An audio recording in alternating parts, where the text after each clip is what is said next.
Chapter 36, Books by Heart. I couldn't remember what day Metalhead had arrived. I didn't know if he'd seen Reading Buddies in action. All I could think to say was, "You wouldn't happen to know any books by heart, would you, Metalhead?" Metalhead looked from me to Quinn, then back at me, then back at Quinn. Finally, he opened his mouth and said, "I am Sam. Sam I am." When Quinn heard this, his eyes grew large. His hands flapped as he jumped up and took off like he was chasing a deer. Chapter 37, Something Big. When Quinn came back, he was clutching a book. He ran straight to cage 92 with Mr. Molinari and management on his heels. Quinn sat down and looked at Metalhead, and Metalhead looked right back. Quinn opened Green Eggs and Ham and turned the pages as Metalhead said the words, "That Sam I am. I do not like that Sam I am." It wasn't the way it was supposed to be with the kid reading and the dog listening, but one look at Metalhead and Quinn scooted up close to each other, and it was pretty clear something had happened. Something big. Chapter 38, A Metal Heart. After that, I figured Metalhead would get over his boo-hoos and settle down like the rest of us. Boy, was I wrong. The next time I saw him, he called out, "What about your humans, Chance? Don't you want to go home?" This was not the kind of question Dogtown dogs asked each other. If a dog wanted to talk about how she ended up at Dogtown, that was fine. But you didn't ask a question that broke a dog's heart to answer. How do you explain kindness to a machine with a hunk of metal where his heart should have been? I really didn't know.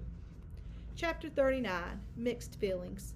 There had been complaints about Metalhead. Not everybody liked that Quinn had chosen him. And because I had the run of the place, I was the dog who handled dog fights when they arose. So I hopped over to his cage to have a talk with him. Before I could open my mouth, Metalhead repeated his question. "What about your humans? You're not locked up. Why don't you go find them?" "It's complicated," I explained. "What's complicated about going home?" he asked. Everything is black or white for a dog machine, a 1 or a 0. There's no room for nuance, no understanding of delicate situations, and mixed feelings, forget about them. Chapter 40, Fake Fleas. Metalhead turned over and began scratching his belly. See, this was the weird thing about metal dogs. They came with fake fleas you attached with Velcro. Humans paid extra to see a robot dog scratch his fleas off. Then when company came over, the humans attached the fleas and the metal dog scratched them off again. Fleas? Seriously?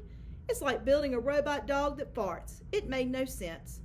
Metalhead eyed me again. "I don't understand your resistance to speaking with the little guy on my behalf." He pointed his clunky metal paw to the knothole corner above cage 91. "Talk to him yourself." "He doesn't pay attention to me," Metalhead said. I wanted to say none of us do, but I tried to be polite. "Look, the other dogs are a little jealous that Quinn picked you. That is not my concern. I know, I just think you should keep a low profile is all." His light blinked blue. "You still planning an escape?" I asked. "Yes." I shrugged this off. No use in giving airtime to nonsense, and there was no way I was going to get Mouse involved. Mouse was roughly the size of a tennis ball. How was he going to help a clunky beast like Metalhead? I changed the subject to what I'd come to his pen to discuss. "You can't ask dogs about why they're here." "Why not?" "Because it's a sore subject." He shrugged. "Do you know what that means?" I asked. No answer. But when I looked in his glass eyes, I saw a flicker I hadn't seen before. Metalhead was trying to understand. Was it possible he had a heart he didn't know how to use?